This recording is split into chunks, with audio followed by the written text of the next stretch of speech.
Welcome to Books on Air, the podcast that tells the story behind the book. Here's your host for this episode of Books on Air, Suzanne Harris. Welcome to Books on Air. I'm Suzanne Harris, and it's such a pleasure to have you with me today. Books on Air is a series where we really do a deep dive into the author's passion. We talk about why did they write their book? We find out what their writing process is like, and we give them the opportunity to let you know what they want you to take away from their book. You really get a peek behind the curtain, if you will. Joining me today is someone I cannot wait to introduce you to. She feels like someone I have known for a very long time. Her name is Holly Brough, and she's here to talk about her wonderful historical novel, The Name I Choose. Holly, welcome to Books on Air. Such a pleasure. Thank you, Suzanne. It's great to be with you. I feel very, very lucky. Thank you. You and I have had trouble starting this interview because we just kept talking and talking and talking and talking. We have so much in common. It's just been really interesting. The thing that I always think is a fascinating find for people who are watching or listening to us is that they might not have thought about books this way. They always have two stories. There's the story that you chose to tell them in The Name I Choose. But then there's always a backstory. There's always a reason and a way that the book came into being. And most of the time, people don't know what it is. And most of the time, nobody tells them. So I know you have a really interesting backstory. Tell me that backstory. Well, the inspiration for this book happened when I was driving on the freeway. And I had this scene play out in my head that it just came out of nowhere, but it was extremely disturbing, but also intriguing. And I couldn't get it out of my head. So I couldn't forget it. So I just felt like maybe I needed to look into it further. So I came home, I got online and I started researching time periods, places, cultures, people's family history.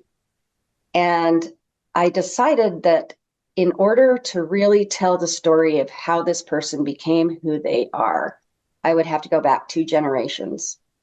So the book, The Name I Choose, begins in the prologue with his grandmother. Then the bulk of the book is about his mother, his birth, and the first 3 or 4 years of his life. The next book will be about him primarily. And then the last book is about his daughter. And we really have to go through 2 whole novels and 3 generations to get to the happy ending, because it's very real to life. It's full of tragedy, but it's all the feels. You got love and companionship, and then you have deception and intrigue and even murder. So, it kind of covers the whole gamut, really. But that's what life is, right? We have ups and downs and roller coasters, and so that's what this is, a roller coaster ride for sure. Have you written in the past? The thing about you that I think is so interesting as well is that you told me a story about being dyslexic, and I was shocked when you were telling me that story, because your writing style, your prose is beautiful and everything flows so well. And I was so surprised when you talked about being dyslexic. Tell our audience that story. When I was in elementary school, I was diagnosed with dyslexia. I struggled with, I would flip-flop words or letters, had a hard time deciphering between B's and D's and that kind of thing. So I had to go to a special class every day, and kind of hated it because it set me apart from all the other children. And it was hard to I had problems with comprehension and those kind of things. So when I was a teenager, I was taking religious classes, and my religious teacher told me that if I read the scriptures every day, I would overcome my dyslexia. And I took him at his word. I said, okay, I'm going to do it. And he said that God would help me. So I started reading the scriptures every single day. And of course, I didn't understand what I was reading, but I was reading it. And eventually, as time went on, I gained an understanding of God's word, and I overcame my disability, per se. So, yeah. I think you did more than overcome. I mean, this book is really, really, it's multi-leveled. Your characters are well developed. And I'm just stunned that you've not written before, because it just sounds like an author that has written before. Let's give our audience an overview of what the book is about. Okay, so it really is like a movie playing in my head. And excuse me, I am a very visual person. So being able to see the places, feel the feels, understand the characters has been a real gift for me. It only took me 9 months to write the book, which ended up being about 550 pages. And you know, that's a lot of information, a lot of detail that people nowadays don't want. But it was really kind of writing a screenplay for this movie that's in my head. But it is about a young girl who doesn't know her origin, doesn't understand where she comes from, especially when she's sold into servitude by her father, who she believed to be her champion in this kind of horrible life she's had to live for 15 years. So when she's 15, she's sent to an abusive master's household to be a servant. And she doesn't realize that she's more of a slave than a servant until about a month later, when she isn't getting any paychecks. She's not getting paid. Everybody else is getting paid on Saturday morning. They get their paychecks, and she waits and she listens, and again, doesn't get her paycheck. So she goes to the housekeeper and says, "Can you tell me why this is happening?" And she said, "Well, I've wondered the same thing, and I've asked, and I understand that your family got a large parcel of land and a big home, and so you've been paid for." Wow. And she's like, "Wait a minute, I'm doing the work and I'm not going to get paid at all." And she said, "Nope, I'm sorry, you're at the mercy of the Tudos. You're here forever." And well, that was a real blow for her, because she's miserable in this household. So And she goes anyway, on lots and lots and lots of adventures in this book. she does. She falls in love with the Duke of Cadiz, who's supposed to be the future king of Spain. And he seduces her with yummy foods, which is something that she loves. She loves food. She's a chef herself, because she's been cooking for her family for 8 years. And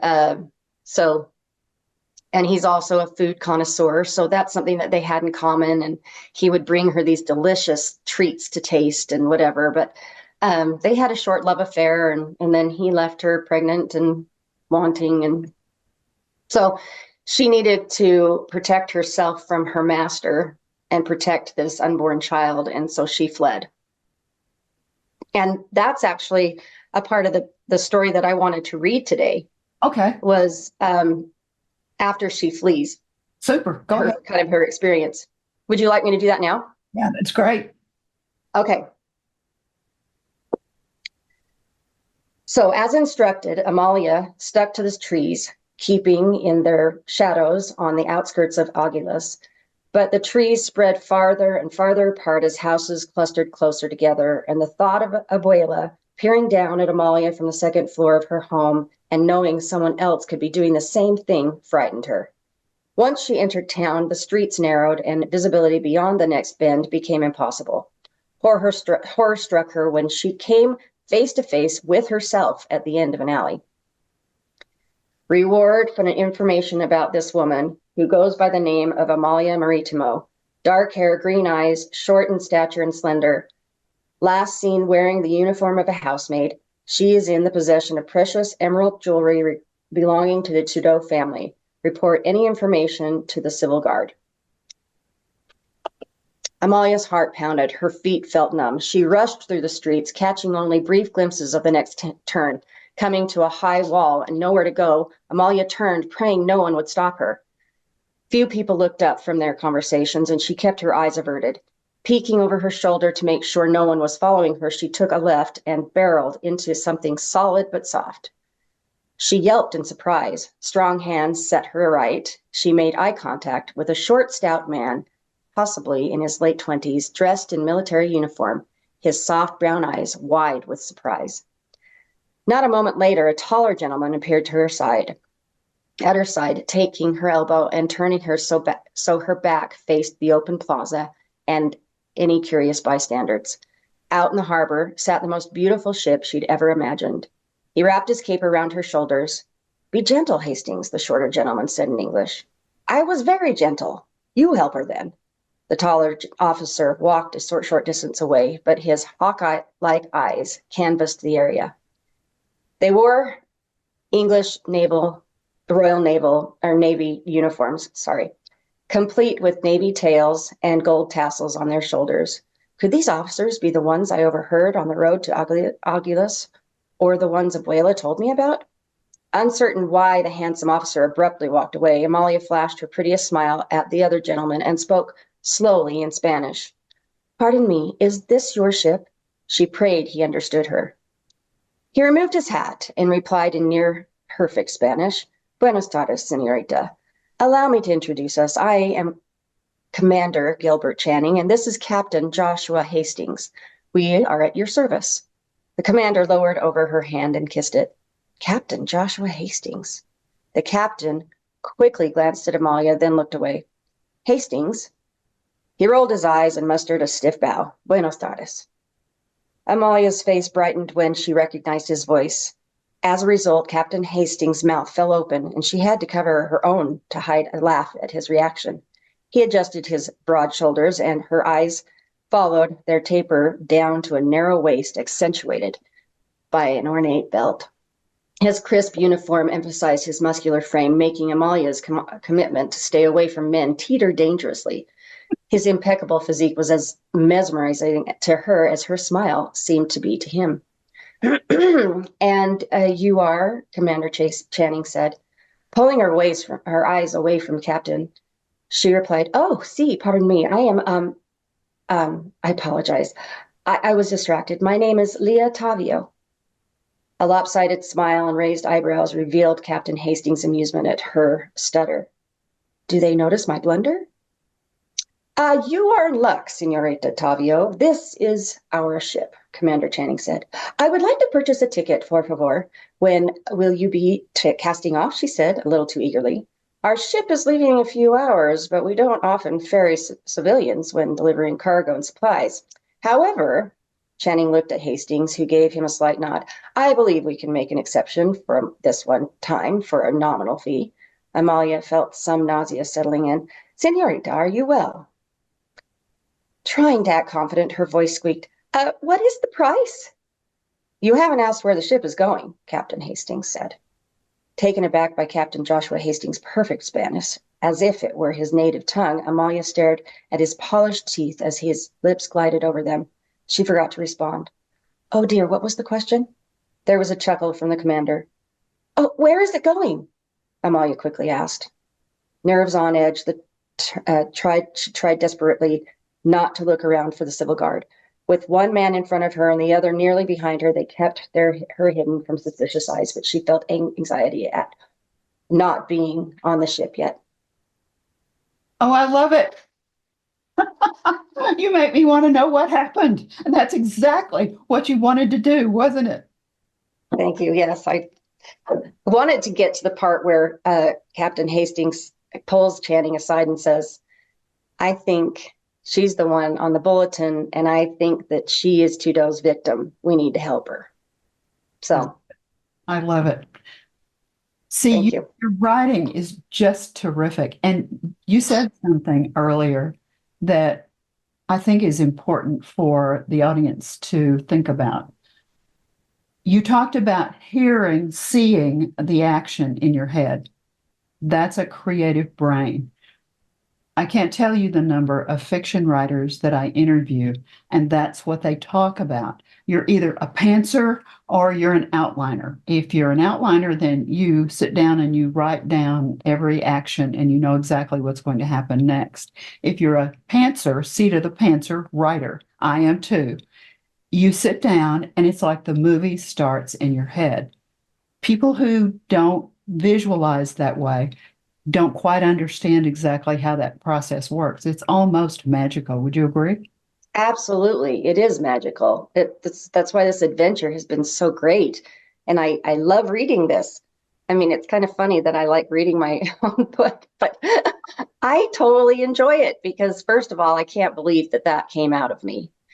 But I also know that it was not all me. I believe that God put this story in my head, and that's why I have it. But yeah, it's been kind of an amazing journey, very magical journey. Let's talk about the book itself for a moment. Let's talk about both the front cover and the back cover. Now, tell me about the front cover. What does it look like? Well, the front cover is Amalia, and they kind of darkened the background, but she is in a castle, in the ruins of a castle. And that is where she meets the future king of Spain in the Lorca castle. And I have to tell you, the book was done and it was at the publisher and they were doing the copy edit and getting things ready. And my husband took us to Spain for our 25th anniversary. Now, I've never been to Spain, so all of this book was written by doing research online. And so he took me to all of the places that no tourist would go just to see the places that are in my book. And it was pretty funny because they are small places that are just out of the way and not significant at all.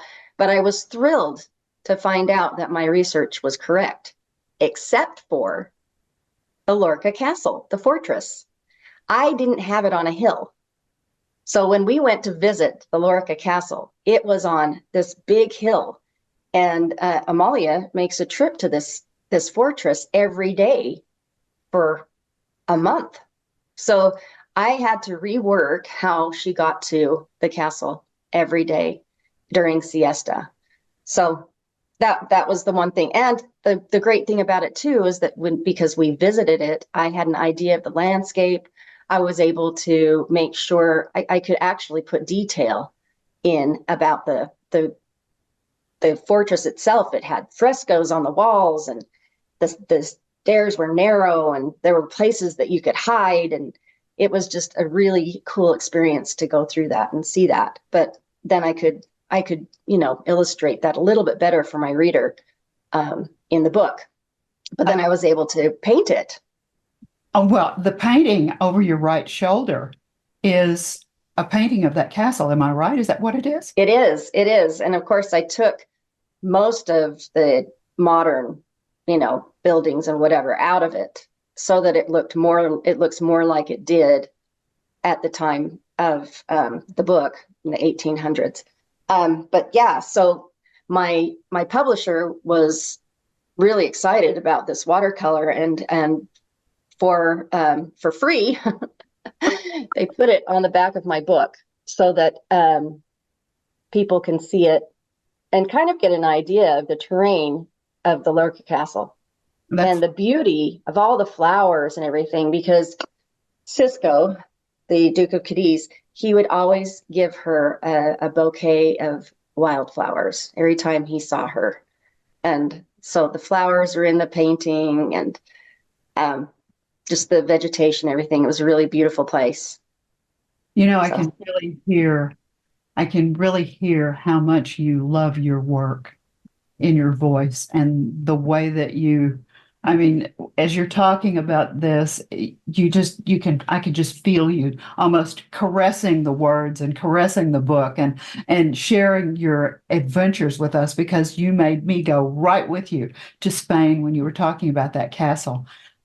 Our audience has got to be hooked by now, Holly. They've got to. copy of this book. So let's tell them where they can find it. Now, the name of it is The Name I Choose, Choose, by Holly Brough, Brough. It's on Amazon, but Holly, I know it's in some other places as well. Tell me where else the audience could find it. They can get it off of my website, which is hollybrough-tnic, the name I choose, tnic.com. And it's anywhere. You can order it anywhere online, from anywhere that sells books. Walmart, Barnes and Noble, especially exlibris.com, which is my publisher. So, what else is on the website? Is there a bio about you? Is there other information there about you? There's a bio. There's a little bit of a backstory about the book itself, and I think there are a few reviews and whatnot. I've received 8 awards for this book, which I'm very proud about. And so those, and some reviews are also, professional reviews are also on the website. So they should get a good feel of what they've got in store for them. Now, you're also a watercolorist. I want our audience to look at the background and see some of your work. You painted the picture of the castle. You did the painting. What do you call a watercolor? You did a watercolor of the castle. Right, a watercolor painting. Yes. So where can we see your watercolor work? Most of my watercolor work can be found on Instagram at Brough-art. And also on Facebook, I post my art. And usually people, if they're interested in a piece, they will DM me. And I can give them information. I usually frame all of my watercolors, so they would get a finished piece of work. But there are some times when I haven't had a chance to frame it yet, and somebody really, really likes it, so they'll just take it as it is. I also do prints and cards and things like that, and it's really fun to share my art with others. I love God's creations, and most of my art is landscapes and things. Well, you are such a multi-talented person. Thank you. It's just so much fun to talk to you. I know you and I can just talk and talk and talk and talk and talk, because we have. Our viewers, our audience will become readers. They will pick up a copy of this book. It's well worth it. I mean, it's a wonderful adventure. But there's a little more to this book than that. What do you want the audience, when they become readers, and for the very last time, this is a book they'll just sit down and they'll just start and they won't want to stop. But they may stop and think about some of the things that are in there, because this is about a male-dominated society. This is about a woman who is resilient and who goes through all kinds of adventures that are not necessarily positive. All kinds of things happen to her.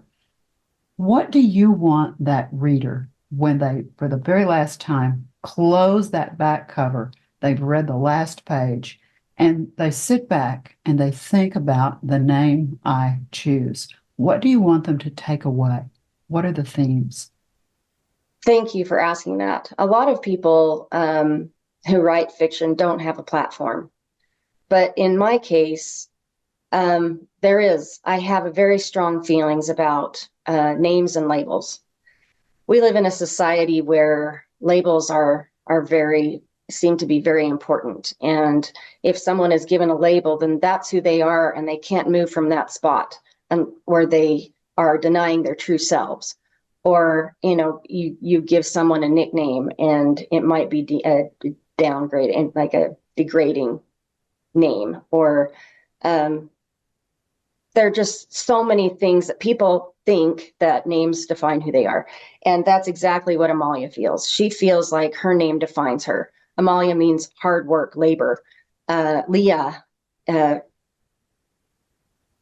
tired. Leah means tired. And Leah Tavio, the tired eighth. She's one of 8 children. So that's why she named chose that second name. The third name she chooses, she wants to mean solace or peace. She really wants to get to that point where she is happy with her life. And up to this point, she doesn't feel like she can be who she wants to be. She's constantly pulled down, and she has to find a way to rise above it. And there's even one part in the book where she is threatened to share her bedroom with lonely strangers at night. And she's like, I'm not going to give my child a whore for a mother. I'm not going to do that. And they threatened to send him to a workhouse. Well, she's not going to lose her child either. So she's formulated a plan. She said, well, if I'm going to do this, I have to do it my way. And they said, we don't care. As long as you get the job done, we don't care. So she devises this plan. She goes out behind the tavern. They have poppies out there. I had to do research on how to make opium. But so she went out behind the tavern, found poppies, and scored the bulbs, and then the pus or the pulp or whatever. The next day she would go out and scrape the pulp off of the buds and put it in a tin. And after she had collected quite a bit, she made her own recipe of opium. Now, this is something she learned when she was a young girl. Her mother taught her so that she could lace the tea when her mother was having another baby. They had so many babies that, Amalia was assisting with these deliveries, and she would lace her tea with opium to help with the pain. So this is what she did with these lonely travelers. She would spike their tea or whatever when they came to her room. She would massage their feet and give them shoulder massages, and they would be so relaxed and it feels so good, and they fall asleep. And when they woke up, they had no idea really what had happened, but they felt good. They were satisfied, and they left none the wiser, and she didn't have to compromise herself. So that's kind of how Amalia is. She's very resourceful. I believe that women can be strong where they stand. They can make a difference and have a voice where they stand. They don't have to step into someone else's shoes to accomplish those goals. And names, I believe, are limiting. They keep us from becoming who we're meant to become. And I believe that we're here in this life, on this earth, at this time, to learn and grow and become more than we see ourselves today. And I believe that the only name, the only label that we can claim that is limitless and lasting, everyone can claim it, is child of God. And if we truly embrace that, then we know that our potential is limitless and it is lasting. It is a forever thing. We can continue to grow and become who we want to become. We can become the best of ourselves if we actually understand who we are at the core. The other thing, we know who we are when by our actions when no one else is looking. So if we think about that, what am I doing when no one else is looking? That's who I am. And do I like that person? If I don't, I know that I can improve. I can change. I can become, because I'm a child of God. So that's the message really from this book. And she has an opportunity to embrace that. It's very difficult for her because of the past that she's had. But there is a savior in this story. And he's the one that shows her the way, helps her understand and know that, you aren't what you do. You are who you are inside. That butterfly that wants to come out of its cocoon. Holly, I can't tell you what an absolute pleasure it's been to have you as my guest today on Books on Air. You are extraordinary. Thank you. Your book is a wonderful read. It's just been so much fun and such a pleasure. Thank you, thank you, thank you for being my guest. Thank you. Thank you. You're wonderful. You look wonderful today, too, by the way. You're very kind. Thank you, my friend. You're welcome. Thank you for joining us today here on Books on Air. It's just been such a pleasure to see you. You can hear this podcast not only on the Web Talk Radio platform, but you can also hear it on Apple, on Spotify, and on iHeartRadio. Until we see you the next time, keep on reading. Keep on telling your own stories. And just keep on keeping on. We'll look for you next time, and it will be another fun interview because you never know what we're going to talk about.